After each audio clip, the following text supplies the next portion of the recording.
الرحمن الرحیم والصلاۃ والسلام علی اشرف الانبیاء و سید المرسلین اما بعد۔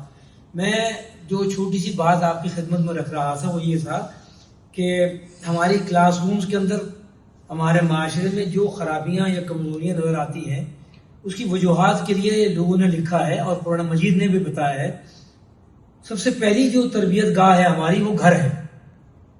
نہ تو جو گالیاں مجھے آتی ہیں میری ماں نے مجھے سکھائی، نہ میرے باپ نے مجھے سکھائی، کیونکہ گالیاں دیتے نہیں تھے مجھے۔ میرے معاشرے کے محلے کے لڑکوں نے یا میرے اسکول کے جو ساتھی تھے انہوں نے سکھائی، یا میرے اطراف میں جو معاشرے کے لوگ ہیں وہ سکھاتے ہیں۔ تو اور تیسرا جو مدرسہ یا اسکول ہے وہ ہے اسکول کالج جہاں میں اور آپ پڑھتے ہیں، وہیں سیکھتے ہیں ہم سے باتیں۔ یہ پہلی بات۔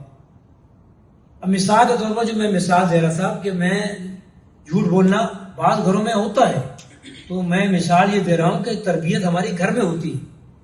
مثلا میں کوئی دودھ والا آیا یا کوئی جس کی میں نے پیسے دینے ہیں وہ پیسے مانگنے آیا، تو میں اپنی بیٹی کو کہوں یا بیٹے کو کہوں، چھوٹے کو یا بیوی کو کہوں کہ جاؤ کہہ دو کہ ابو سو رہے ہیں یا ابو گھر پر نہیں ہیں، تو میں کیا سبق دے رہا ہوں اپنے چھوٹے سے بچے کو، 4-5 سال کے بچے کو کیا بتا رہا ہوں کہ تم نے اس کو غیر شعوری طور پر میں اس کو یہ بتا رہا ہوں کہ یہ طریقہ ہوتا ہے دنیا میں زندہ رہنے کا۔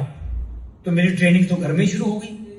اس کی روشنی میں میں نے جو اگلی بات کہنی ہے کہ میرا جو غصہ ہے کلاس کے اندر اور شروع دن یا بعد، اس میں کوئی میرے دل میں آپ کی برائی ہے ہی نہیں، میں تو نام ہی نہیں جانتا آپ کے۔ تو جو کچھ میں نے پہلے دن سے کیا ہے اور آج تک جو کر رہا ہوں، غصے میں ڈانٹتا ہوں اور پیار محبت سے شاباش بھی دیتا ہوں، یہ سب آپ کی بہتری کے لیے، مگر ساری ذمہ داری میری تو نہیں ہے۔ مگر جب تک میں کلاس میں ہوتا ہوں جب تک میں ذمہ داری پوری کرتا ہوں۔ بس یہی بات مجھے آپ سے کہنی تھی۔ بہت بہت شکریہ آپ